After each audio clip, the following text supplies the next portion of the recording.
Hi guys, welcome back to Tashida's Lit Lounge where literacy is lit. Today we are continuing Junie B. Jones, Jingle Bells, Batman Smells. P.S. So does May.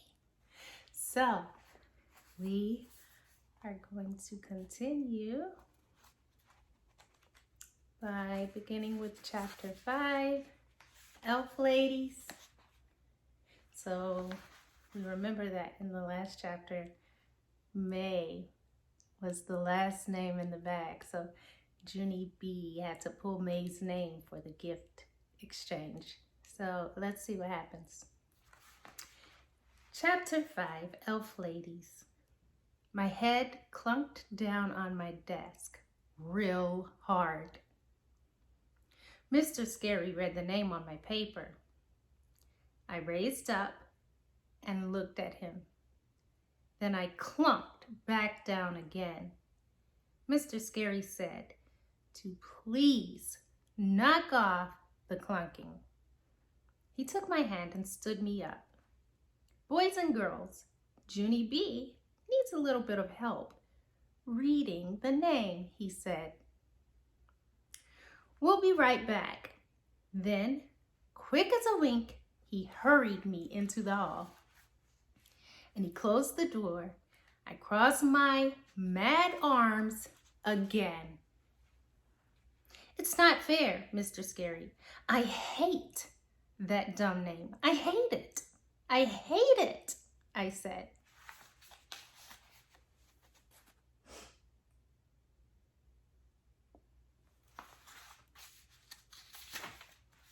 My teacher snapped his fingers. You know, I don't allow that word in my classroom, Junie B, he said. We do not hate in room 1. I looked all around myself.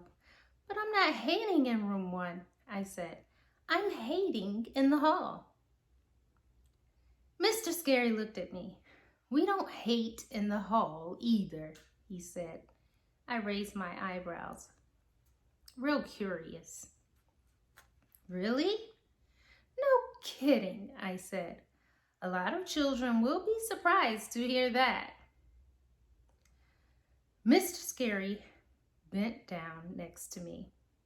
Look, I know you and May aren't the best of friends, he said. But this is the time of peace and goodwill.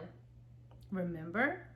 And being a Secret Santa to someone you don't like is the truest form of goodwill there is. I stared at him. How do teachers come up with this stuff? Really, Junie B, he said, if you do something nice for May, you'll feel so proud inside. It will feel like a gift that you've given yourself. I kept staring. Maybe they pick it up at teacher school. After that, he ruffled my hair and he walked me back inside. Pretty soon, all of the children lined up at the door and we followed Mr. Scary to the gift shop. The media center is down the hall and round the corner. There was a gift shop lady in an elf hat. Welcome, room 1, she said. Welcome to our holiday gift shop. She smiled at us with big white teeth. I'm the president of the PTO, she said. My name is Mrs. Hooks, but just for today, you can call me Elf Ellen. She looked all around. Some of you might know my son, Jeff. Jeff is a big 3rd grader. Roger raised his hand in the air. I know Jeff Hooks, he said. Jeff Hooks stole my milk money last year. Elf Ellen stood there very frozen. Then she quick pointed across the room. Over there is Elf Wendy. Elf Wendy and I are here to help you with your gift selections. If you have any questions, please let us know. Roger waved his hand again. Did Jeff Hooks ever get punished for what he did? I reported him to the office, but I never got my money back. Elf Ellen squinted her eyes at him. I meant questions about the gift shop, she said. After that, she passed out lists with all the gift items on them, and she told us about the prices. Children, as you can see, each of our 5 gift tables has a number on it, she said. The number on the table matches the price of all the gifts on that particular table. She pointed. For example, all of the gifts on table 1 sell for $1. And all of the gifts on table 2 sell for $2. And the gifts on table 3 sell for $3, and so on. Does everyone understand? Sheldon raised his hand. What about the gifts on table 4? He said. How much do they go for? Elf Ellen sucked in her cheeks. Table 4 has a 4 on it, doesn't it? 4 means 4. They sell for $4. Sheldon nodded, very thoughtful. I see, he said. And table 5? Elf Ellen looked at Mr. Scary. Is he pulling my leg? Mr. Scary grinned. Sheldon grinned too. Roger called out another question. Where's table 35 cents? He asked. That's how much Jeff Hooks still owes me. Is there a table 35 cents? Elf Ellen glared her eyes at Roger. Then she quick reached into her pocket and she gave him 35 cents. There, she said. Are you satisfied? After that, she took off her elf hat and she put it on the counter, and she said she is going on a break. Roger smiled. Mr. Scary smiled too. And that is chapter 5. So we'll continue with chapter 6, because that was pretty short. So chapter 6 is called Giving. Elf Wendy clapped her hands together. She said it is time for us to browse around. Except for please do not break the toys. And please do not eat the candy canes. And please do not blow our nose on the handkerchiefs. I skipped to table 2, real excited, because I already saw something that I loved. Crayons! They got crayons! I said, very thrilled. I picked them up and looked inside. Look, look, the red has a sharp head, and Greenie is not even a stubby. I breathed their brand new smell.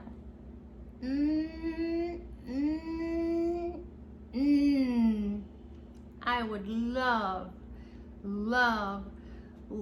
to buy these things, I said. Just then, my friend Herbert pulled me over to table 1. Tattoos, tattoos. They've got tattoos, Junie B. And they really, really look real, he said. I did a gasp at those things. There were pirate tattoos, and dragon tattoos, and dinosaur tattoos, and kitty cat tattoos, plus also they had a nice variety of swamp animals.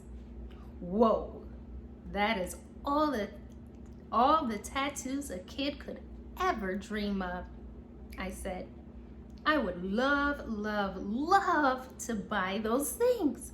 Then all of a sudden, my eyes glanced over at table 3, and my whole entire mouth fell open. It was glow-in-the-dark barrettes. I yelled real excited. I've always wanted those things. Cool, said Herb. I know they are cool, Herbert, I said, because if you lose your hair in the dark, you will always be able to find it. Just then, I felt a tap on my shoulder. I spun around.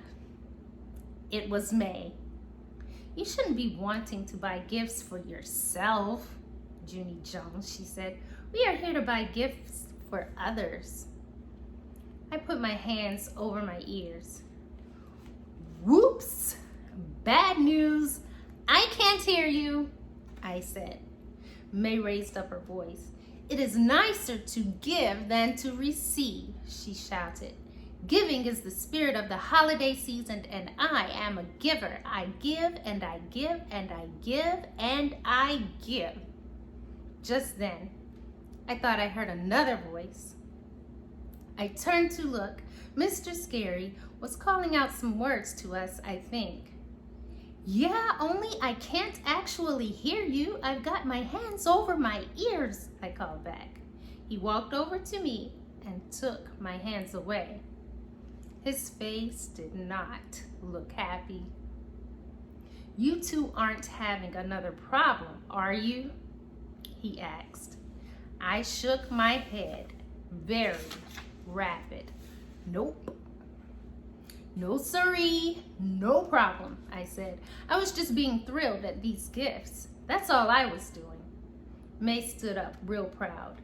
"And I was telling her to be a giver like me," she said.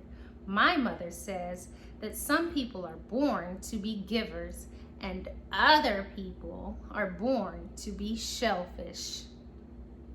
She glanced her eyes at me. I stood there, very puzzled. Then I looked up at Mr. Scary. "I don't even care for shellfish," I said. He did a little smile.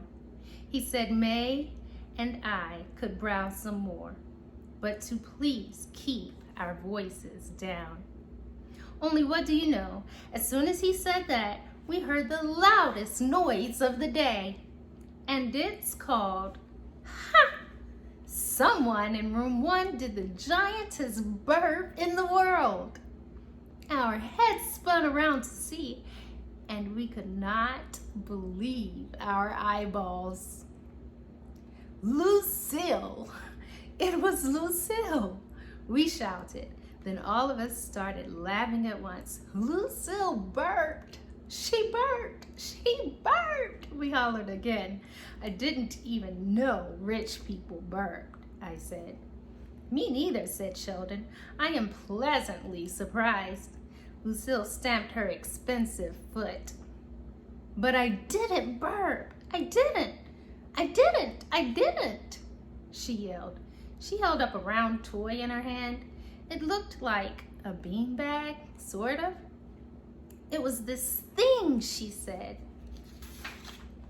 "This thing burped, not me." Lucille gave it a squeeze and another giant burp. Room 1 laughed until our sides hurt. Even May was laughing. Plus, Mr. Scary was laughing too. A good burp can bring the whole world together, I tell you. Mr. Scary went to table 5 and he read us some information about that toy.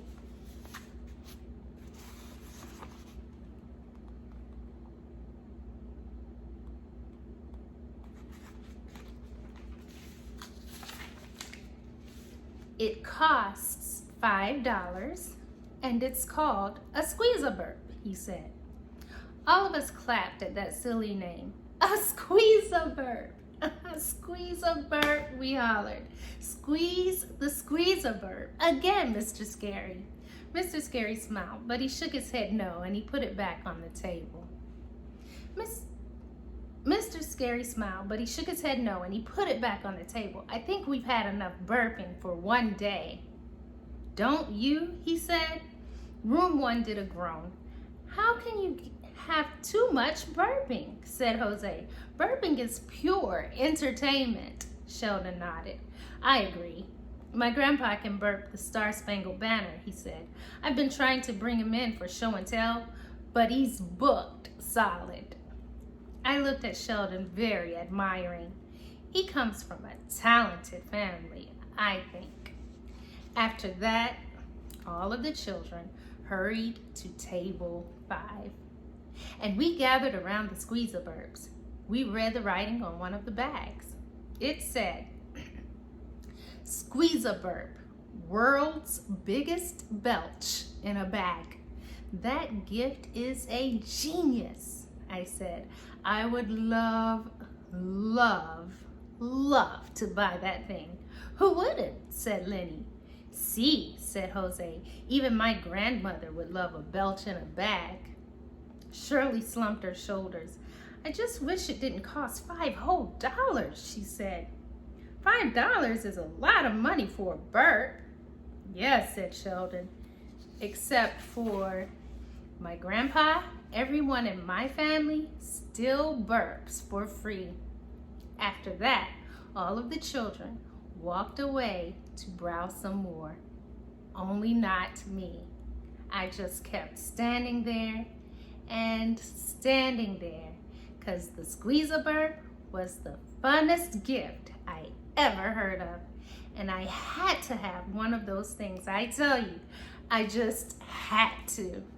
And that is the end of chapter 6. I hope you enjoyed, and I'll see you again soon for chapter 7. See you soon.